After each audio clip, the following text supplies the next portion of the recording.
In Texas, you don't touch a man's fence unless you're volunteering to become a campfire story people tell for years. You know what I mean? The day the new HOA president carved a 6-foot mouth in my cedar rails, she didn't just make a shortcut for her joggers, she declared a border war. My name's Caleb Ward. 15 years in military intelligence, signals patterns, pressure points.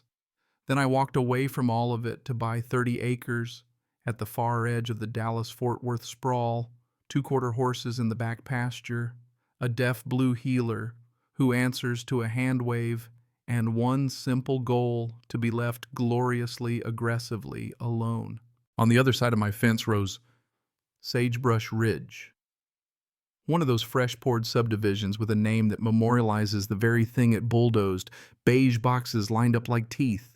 Identical mailboxes, identical shrubs, identical smiles. It's a particular art form, conformity, dressed as community. And I truly didn't mind. They could have their HOA minutes and seasonal wreath contests. I had my creek, my oaks, my sky, my fence, 4-rail cedar. I set myself straight as an honor code stained the color of black coffee, beautiful and blunt.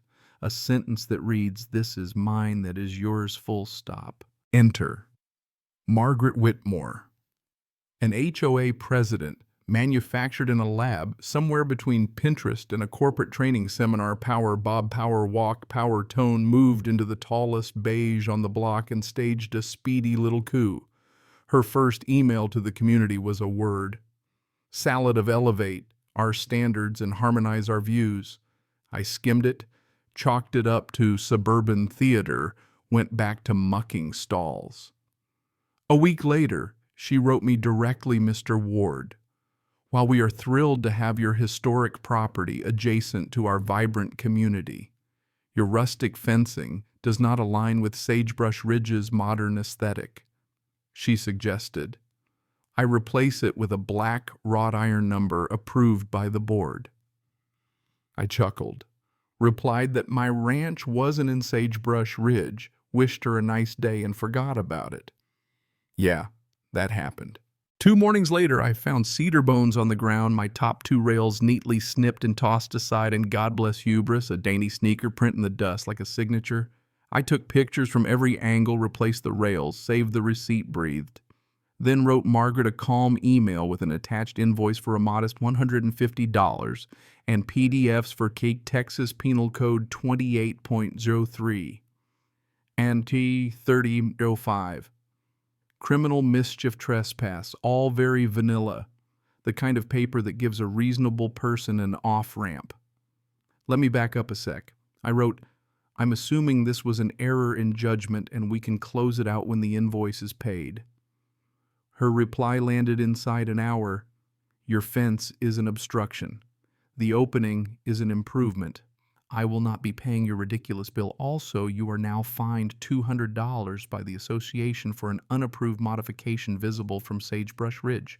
That's when the old sensation came back. Not anger exactly, more like a small cold engine switching on behind my ribs. The pre-mission hum I hadn't felt since I was tracing radio handoffs across foreign borders. Margaret wasn't just wrong. She was confident while being wrong, which is a tactical gift. So I established a baseline the way we do. One more repair, one more note, clear documentation. 2 days later, the rails were cut again, this time with a handwritten flourish tucked in the splinters. This is community access. Get used to it. Okay, baseline complete. I opened a fresh project on my laptop and named it Operation Porcelain Throne, because some people's power is only as strong as their chair. Then I started where truth lives: records, deeds, plats, that quiet choir that never lies. The county clerk's site gave me the Sagebrush Ridge plat map. Their boundary draws a crisp legal breath and stops precisely at my fence, my deed lot 1 Henderson survey clearly outside, and the only easement along my line is a 10-foot utility strip for water and electric crews. No pedestrian access, no We feel like it claws my fence is not a discussion, it's a fact. But paper facts were just the opening cadence. I downloaded Sagebrush Ridge's CCC near ours and bylaws from their relic of a website. 100 pages of legal oatmeal, poured coffee and went hunting for dissonance. There it was, in Article 5 on elections and proxies. Strict rules, specific, notarized forms delivered to the secretary. 48 hours before voting. Anti-ballot harvesting language in neon. And then on the community Facebook page, I found a comment from Ethan Price, treasurer, 3 years running, complaining about how a stack of proxies magically appeared 10 minutes before the last meeting. I made a note, Ethan could be an asset. Digging deeper, I hit the kind of seam that lights up a whole operation, an overlooked developer addendum. A zoning variance changed the mapping of the common areas right before turnover. But nobody filed a revised master declaration with the county, which meant as of that moment, the HOA that believed it ruled the cul-de-sacs was standing on a hairline legal crack, not catastrophic to daily life, but enough to invalidate elections and fines. If someone pressed, I smiled not because I wanted to burn them down, but because leverage is how you stop people who don't respect lines. I reached out to Ethan with a polite, narrow email neighbor on the ranch. Jurisdictional questions noticed. The proxy timing, would he talk off the record? And the man called me in 15 minutes flat. His voice had that exhausted righteousness you hear in teachers and church treasurers. He'd been trying to keep the numbers honest while the board turned into Margaret's 2-vote echo. He confirmed the proxy stunt the bulldozed rules, and he had copies of invoices that made my eyebrows climb $5,000 from landscape enhancement coded to a contractor who, funny enough, had posted a photo on Margaret's public Instagram of a brand new Japanese maple walkway at her Cheyenne house. He'd also seen a line item for a professional presentation, nice slide deck paid to a marketing firm registered to Margaret's sister-in-law. That was the first twist inside the twist, self-dealing dressed as community spirit. I told Ethan to keep doing his job, send me everything suspicious and tell no one we'd spoken the inbox filled. Meanwhile, I built a trap. 2 trail cameras, military-grade motion-triggered night vision cellular upload, tucked into the live oak over that cursed section of fence. Overlapping angles, fields of fire we used to call it, calibrated on my phone until a moth looked like a helicopter. Then I waited, which is the hardest thing in any operation because waiting invites doubt and doubt invites mistakes. So I stacked hay-sharpened tools, let the cameras watch, and every night Margaret's HOA Facebook posts got a little louder. Our natural vistas are obstructed. This rancher refuses to cooperate. I'm working tirelessly on a solution. Her supporters cheered. A few residents' pushback screenshots went into the binder. 3 nights before the annual meeting where Margaret planned to add a special agenda item called Resolution of Boundary Dispute with Adjoining Agricultural Property. My phone buzzed at 10:03 p.m. Motion detected Oak Cam 1. The feed popped open. There she was. Margaret, in dark leggings and a windbreaker posture like a metronome, bolt cutters glinting a quick left-right scan, then the chomp, once-twice cedar giving up with a quiet gasp you could almost hear through infrared. She dusted her hands like she'd fixed something broken and walked away, the footage uploaded to cloud to local, to an encrypted drive I wear, like dog tags, and the engine inside me settled into a smooth, confident idle. It was time to move. I spent the next day building 12 white binders, plat maps with fluorescent tabs, the deed pages with the boundary traced and highlighter CC and R sections on jurisdiction and proxies, Ethan's invoices, and a simple flowchart that showed money strolling from the HOA general fund to Margaret's lawn and her in-laws' firm, plus glossy stills from the trail cams. Margaret approaching cutters on the rail. that small smile of victory when the wood dropped each binder. A story that read the same in any language. And the last piece was a phone call to Sheriff Hank Dalton, an old friend who hunts on the north side of my property, a man who believes laws matter because they keep neighbors neighbors. I laid it out: trespass, vandalism, repeat, damages, pushing felony, thresholds, embezzlement, vibes, a planned public showdown. Hank exhaled low and steady, said, "We'll be there." Caleb might even saddle up one of the patrol horses for emphasis, and I said, "Sheriff, that would be downright educational." The night of the meeting, the Sagebrush Ridge Community Center smelled like coffee syrup and disinfectant, folding chairs, vinyl banner residents in their good flannels, and their HOA faces the board up front. And in the middle, spotlight. Margaret, hair shellacked, voice warm enough to sell a heat pump in July.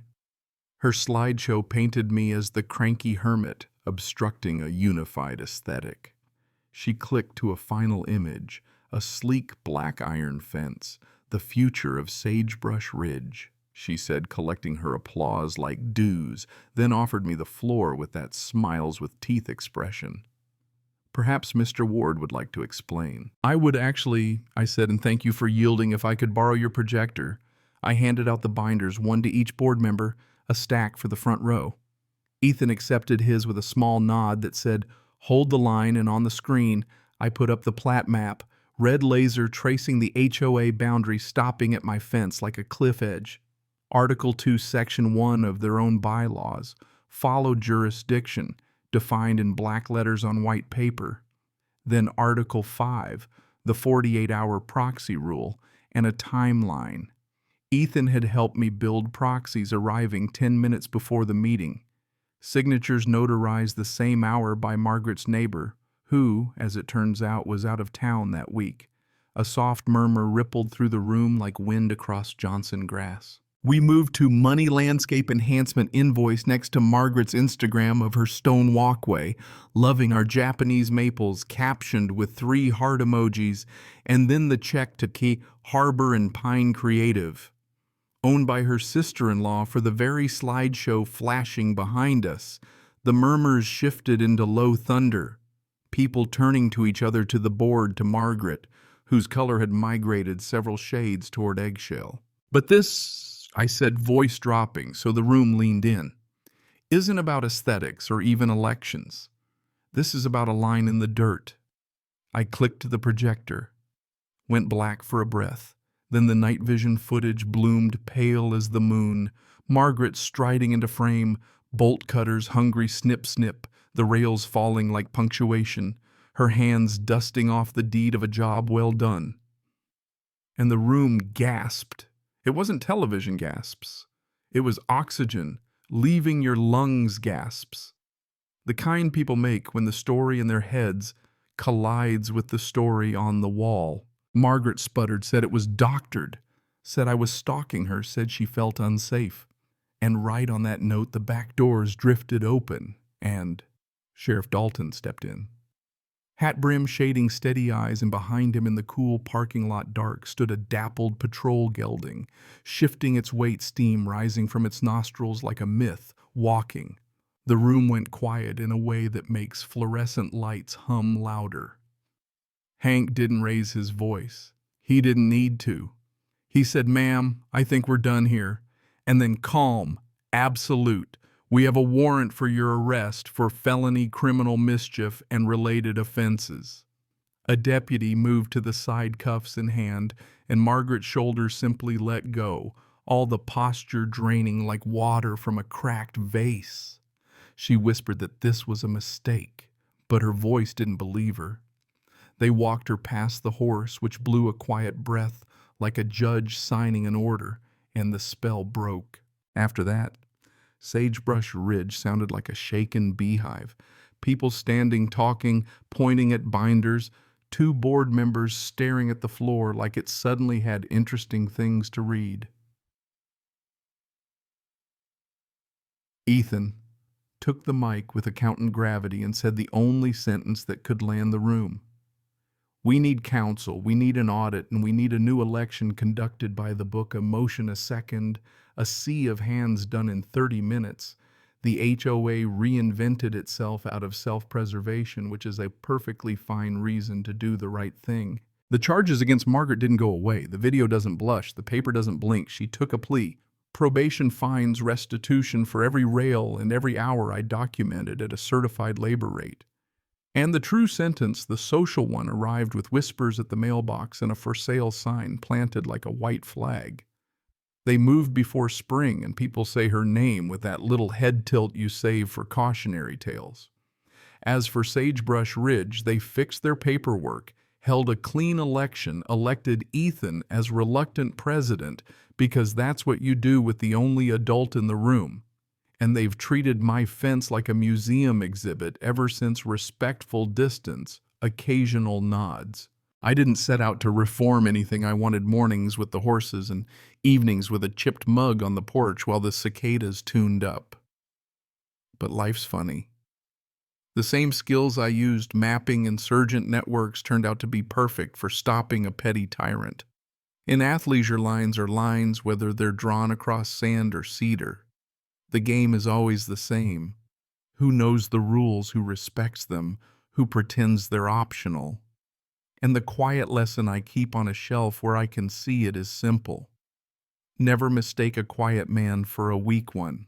We're quiet because we're busy listening, measuring, choosing the one lever that moves the whole thing. Some evenings now when the light tilts just right, you can stand by the repaired section and see where the grain changes, shade, old wood, meeting new, a seam, like a healed scar. The live oak above it rustles. The creek talks to the rocks. The deaf blue healer naps with one eye squeezed shut and one eye open, because old habits die last, and the fence just stands there, unremarkable, perfect, doing its ancient job without a speech, and I swear you can hear it say in that dry Texas whisper, This is where we shake hands and stay neighbors. This is where it ends, if you treat it like a suggestion. So tell me, have you ever had to use your oddly specific set of skills, professional, personal, inherited from your granddad, who could fix anything with baling wire to set something right close to home? Did you fight with words, with patient paper, with a single well-timed truth? Or did you just stand your ground until the storm noticed it couldn't move you? Drop your story below, argue the fine points, push back on mine if you want to, because that's how neighbors get better. And if you've ever dealt with an HOA that mistook helpful for in charge, well, you know what I mean.